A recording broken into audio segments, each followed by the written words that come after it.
할렐루야. 이 새벽에도 하나님의 은혜를 간구하는 우리 이화의 복덩이들을 축복합니다. 우리 이화의 복덩이들 가정마다 회복과 부흥의 은혜가 가득하시기를 축복합니다. 우리가 화요일부터 특별 새벽 기도회를 했는데요. 특별 새벽 기도회를 하는 동안 하나님의 말씀을, 회복과 부흥에 관한 말씀을 살펴보았습니다. 첫날부터 오늘까지는 이제 주님께로 돌아와라, 슈브 주님께로 돌아와라 라는 말씀을 살펴보았습니다. 그러면 우리 심령을 깨끗하게 하고 또 우리 환경도 땅도 회복시켜 주실 것이다. 그래서 슈브 주님께로 돌아와라, 신약 성경에는 메타노이아 하면서 회개해라, 마음을 고쳐 먹어라 라고 이제 하나님의 말씀하셨는데, 그래서 주님께로 돌아오면, 마음을 고쳐 먹으면 주께서 그때부터 역사하십니다. 예수를 믿는 것도 마찬가지입니다. 예수를 믿기 전에, 예수가 마음속에 들어오시려면, 하나님의 은혜가 가득 차려면 회개해야 합니다. 그때부터 역사가 시작됩니다. 또 자연인, 육에 속한 그리스도인, 영에 속한 그리스도인, 성령 충만한 그리스도인, 이렇게 세 개로 구분해서 살펴보았습니다. 자연인은 예수를 전혀 안 믿는 사람이죠. 그런데 그리스도인도 두 종류로 나뉘더라라는 겁니다. 육에 속한 그리스도인, 그리고 성령에 속한 그리스도인, 성령 충만한 그리스도인으로 나뉜다라는 겁니다. 이 육에 속한 그리스도인은 육신에 속한 사람이나 똑같으라는 거죠. 그리스도인이긴 그리스도인이지만 하는 일들이 똑같이 육에 속한 그리스도인, 안 믿는 사람이나 똑같은 일들을 하더라는 겁니다. 우리 믿는 사람도 오락가락 하는 거죠. 성령 충만하면 기도하고 말씀 가운데 있고 주님을 의지하면 주님의 성령이 우리 심령 가운데서 역사해서 감사합니다, 찬양합니다, 말씀에 순종합니다. 성령 충만한 역사들이 나타나지만, 그러나 하나님과 점점 멀어지고 이제 딴 곳을 바라보면, 그리고 다른 소리를 들으면, 하나님 말씀이 아니라 다른 소리를 듣고 살면 이 육에 속한 모습이 쓱 나타났다는 겁니다. 다른 사람 시기하고, 아니면 의심 들고, 속에서 이제 부글부글하고, 그것들이 밖으로 나오고, 그래서 육에 속한 모습들이 나오더라는 겁니다. 이 모습을 죽이고, 예수 보혈로 죽이고, 성령에 속한 그리스도인, 성령 충만한 그리스도인이 되어야 한다는 거죠. 야곱도 처음에 베델에서 하나님을 만나면서 하나님을 섬기겠습니다, 하나님 집 짓겠습니다, 11조를 드리면서 하나님께서 충성되게 섬기겠습니다 약속을 했는데, 돌아오고 나서는 잊어버렸다는 겁니다. 그래서 하나님이 흔들어 깨우셔서 다시 베델로 올라와라 하면서 그때 하신 말씀, 하나님 잘 섬기는 야곱, 하나님의 집을 잘 짓는, 믿음의 집을 잘 짓는 야곱, 하나님을 이제 최고로 섬기는 야곱으로 만들어 주셨다라는 말씀을 살펴보았습니다. 그리고 우리가 사무엘의 미스바 기도운동, 그리고 요시야의 말씀 부흥 운동을 살펴보았죠. 기도하니까 하나님이 이제 다시 회복시켜 주시고 문제들도 해결해 주시고, 그전에는 블레셋 때문에 고생하고 법궤까지 빼앗겼지만, 그러나 기도의 용사 사무엘이 사람들 다 모여라, 한 마음으로 모여라 하니까 모여서 기도하니 블레셋, 힘으로는 감당할 수 없었던 블레셋까지도 이기게 하시고 에벤에셀의 하나님을 만나 뵈었습니다. 또 요시야는 어땠습니까? 요시야의 그 회복운동, 부흥운동의 특징을 하나 말하라 한다면 말씀 부흥운동이었다는 거죠. 성전을 고치다가 말씀을 발견했습니다. 말씀을 잊어버리고 살던 시대였는데 말씀을 발견했습니다. 그 말씀을 듣고 보고 외우고 묵상하고 하나님 말씀에 순종하니, 그러나 그 앞에 이제 부흥운동을 이뤘던 그 왕들도 귀하고 귀한 왕들이었지만, 그러나 이들이 이들이 히스기야 같은 경우도 하나님을 섬기다가 삐끗 잘못해서 넘어지는 일도 있었지만, 그러나 요시야는 말씀 부흥 운동을 이룬 요시야는 끝까지 승리하는 인생이 되었다는 겁니다. 사람이 변화되는 일, 말씀으로 변화된다는 겁니다. 물론 기도로도 우리의 삶이 변화되지만, 그러나 기도하면서도요, 속에는 다른 것들이 있을 수 있다는 겁니다. 속에는 다른 욕심들이 있고 내 것만 야곱같이 나를 위해서 살 수 있는 그런 위험 요소가 있는데, 그런데 우리 삶을 변화시키는 것은 말씀이 되는 겁니다. 그래서 우리가 기도하고 또 말씀도 가까이 해야 한다라는 이제 이 말씀들을 우리가 살펴보았습니다. 오늘은 성령의 충만한 교회, 그 성령의 능력이 폭발하는 교회, 그래서 성령 충만한 교회인 예루살렘 교회를 살펴보겠습니다. 영화 보는 곳은 영화관이고요, 물건 사는 곳은 마트고, 공부 배우는 곳은 학교고, 그리고 몸을 고치는 곳은 병원입니다. 그럼 교회는 어떤 곳이냐? 믿는 사람들의 모임이 교회인 것입니다. 믿는 사람들, 예수 그리스도를 믿는 사람들이 모여 있는 곳이 교회입니다. 아무리 교회 같은 형태를 하고 있어도 이곳에서 다른 일을 하고 있으면 교회라고 하지 않죠. 믿는 사람들이 있기 때문에 교회인 것입니다. 우리 권사님, 집사님들이 예수 그리스도를 믿고 예수 그리스도를 믿는 일을 하고 있기 때문에 이곳이 교회입니다. 고린도전서 3장 16절 17절에도 이렇게 말씀하시죠. 하나님의 성전인 것과 하나님의 성령이 너희 안에 계신 것을 알지 못하느냐라고 말하면서 우리 마음이 하나님의 성전이라는 겁니다. 마음 성전이죠. 고린도전서 6장 19절에도 똑같은 말씀을 하죠. 너희 몸이 너희가 하나님께로 받은 바 너희 가운데 계신 성령의 전인 줄 알지 못하느냐. 그래서 우리가 이 영혼을 가지고, 이 몸과 함께 속한 모든 영혼을 가지고 하나님을 모시고 거룩하게 살아야 한다라는 사실을 꼭 깨달으시기를 바랍니다. 예수 믿고 나서도요, 계속 성령 충만해서 거룩하고 깨끗하게 살아야 하는 거죠. 그리고 이 믿는 사람들, 예수 그리스도를 모시고 사는 성전들이 모여서 믿는 사람들의 모임이 바로 또한 하나님의 성전, 하나님의 집인 거죠. 그래서 하나님의 집, 믿음의 집, 말씀의 집, 이 기도의 집, 이 집이 바로 우리 모임입니다. 이 성령님이, 하나님이 교회를 세우셨죠. 하나님이 교회를 세우셨습니다.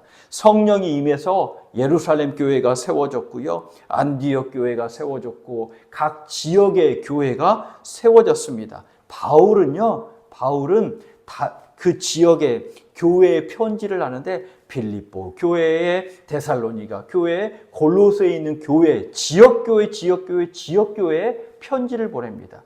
우리가 교회가 그러면 되냐라고 말하지만, 그러나 신약 성경에 있는 교회들도요, 문제들도 있고 어려움도 있었지만, 그러나 딱 하나 중요한 건 뭐냐면 하나님이 세우신 교회라는 겁니다. 그 속에서 하나님의 역사가 일어납니다.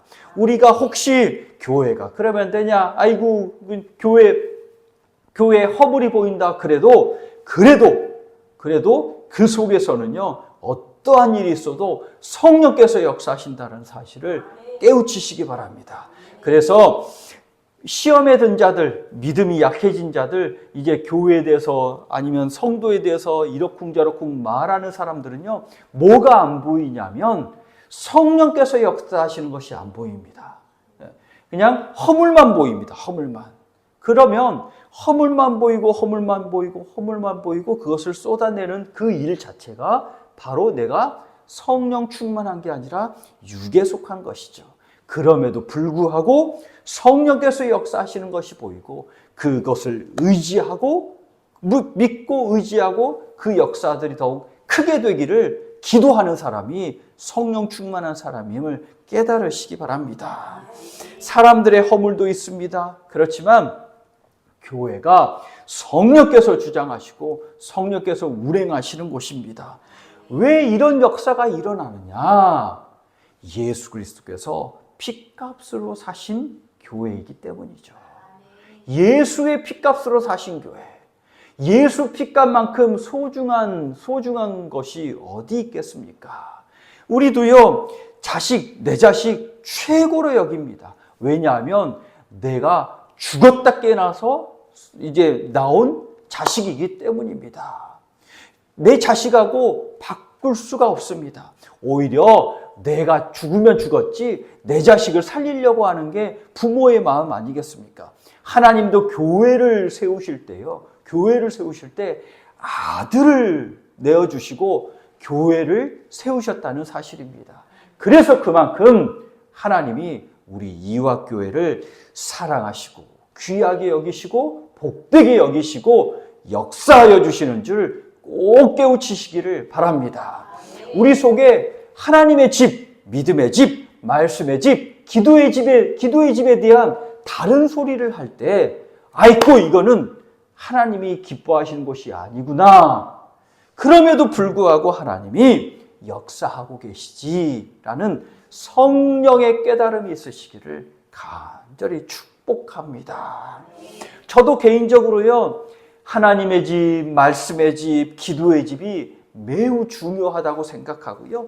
저도 하나님의 집을 섬기는 것을 최고로 여기고 살기를 원합니다. 전에도 말씀드렸지만 인천공항에서 누구를 배웅하러 갔는데 글쎄 그때 북한에서 연평도로 백령도인가 연평도로 포격이 떨어져서 이러다가 전쟁 나는 거 아니야? 내가 인천의 집으로도 이제 못 돌아가고 중간에 길이 끊기는 거 아니야? 그때 이제 목사님들이랑 이야기할 때 나는 교회에 남겠다고, 혹시 무슨 일이 있어도 난 교회 지키는 게 목사 아니냐고 그렇게 생각하는 사람이 이제 저는 그렇게 생각을 하거든요. 피신 가서 그곳에서 교회를 세우는 것도 하나님의 사명이죠. 함께 그곳에 믿음의 사람이 있기 때문에.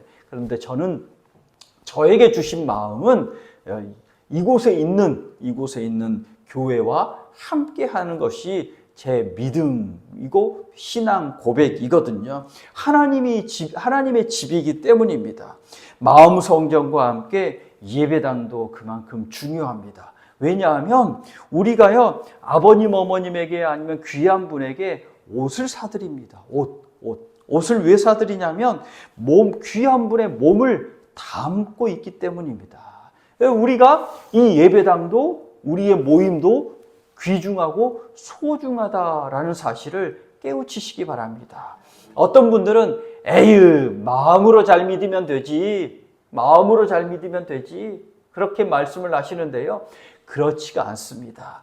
마음을 담는 우리 모임, 예배 모임, 이화교회, 이 함께 신앙생활하는 이 교회가 마음을 담는 이 교회도 소중한 줄 깨달으시기 바랍니다. 일본은요, 우리나라보다 먼저 기독교가 전파되었거든요.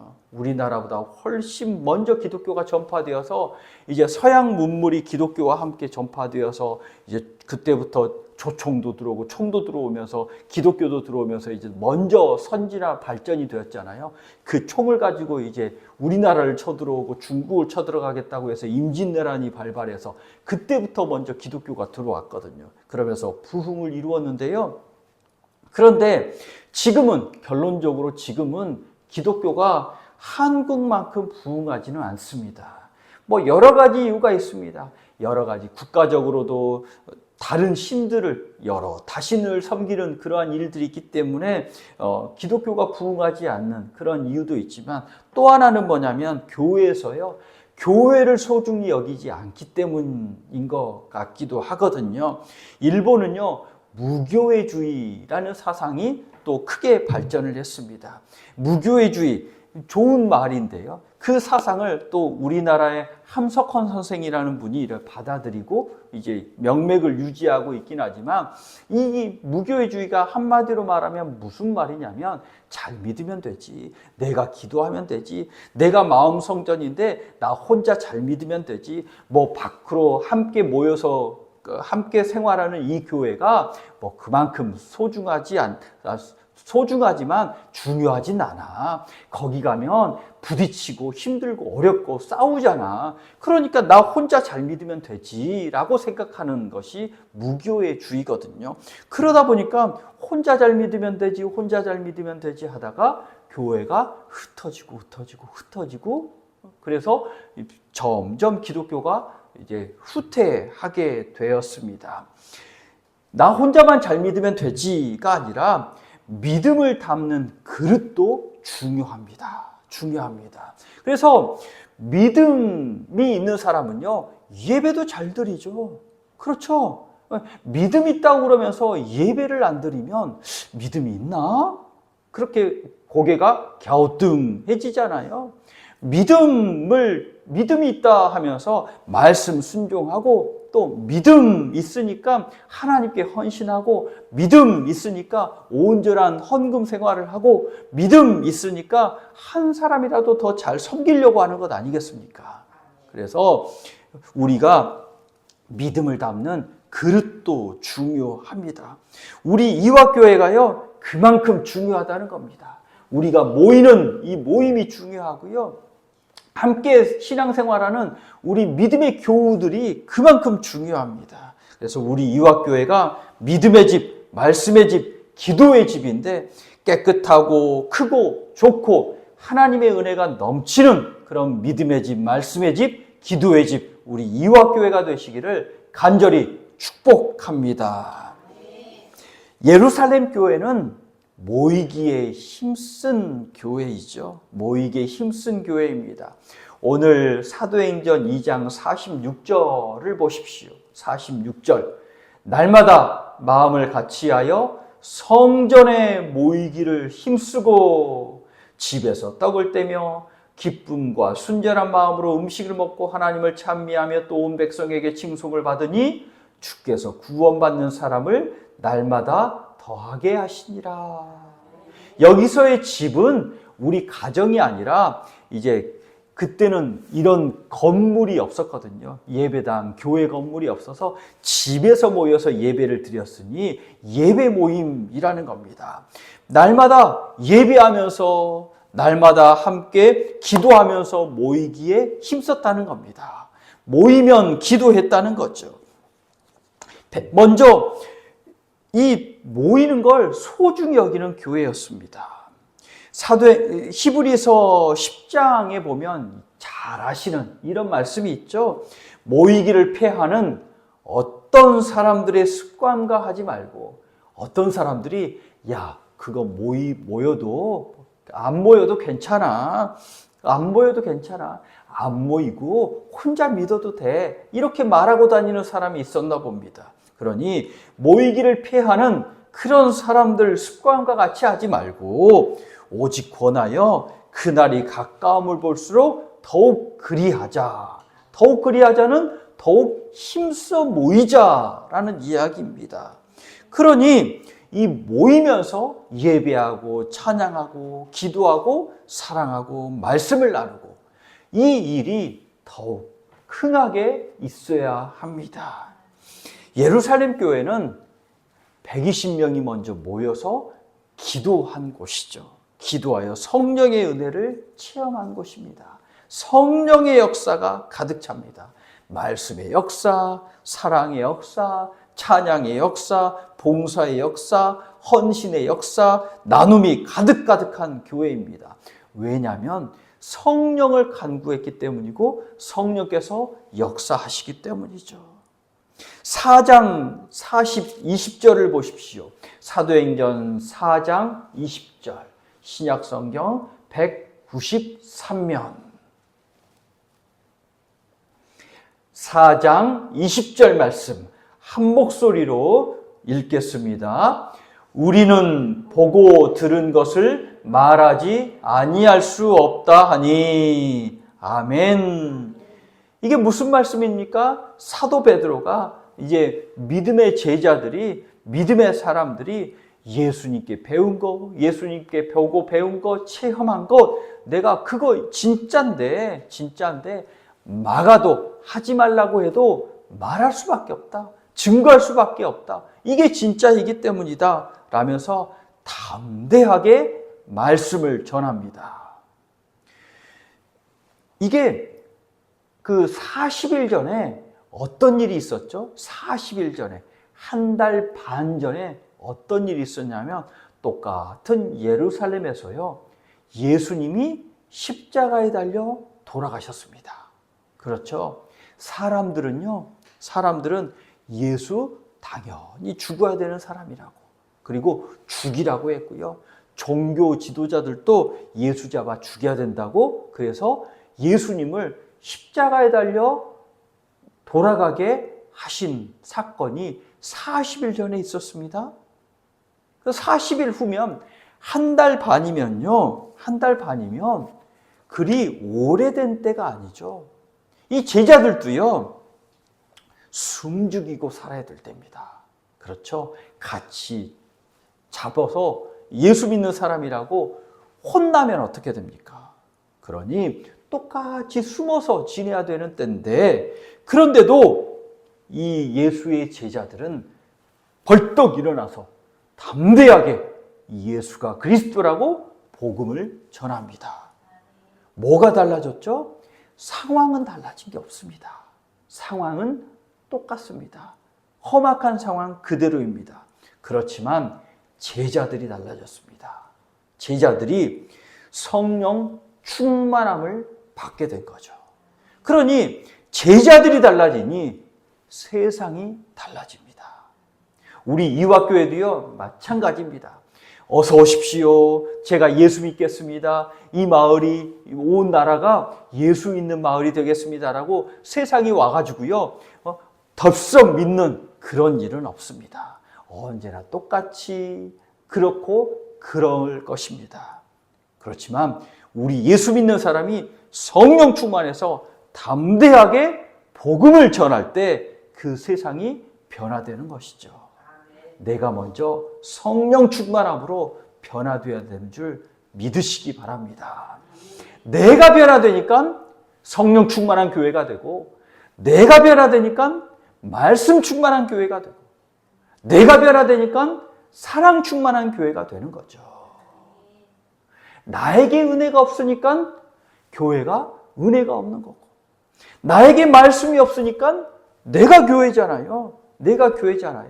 나에게 은혜가 없으니, 말씀이 없으니 교회가 말씀이 없는 겁니다. 그래서 우리 이화의 복덩이들은요, 성령 충만한 그러한 믿음의 사람들이 성령에 속한 그리스도인이 되시기를 간절히 축복합니다.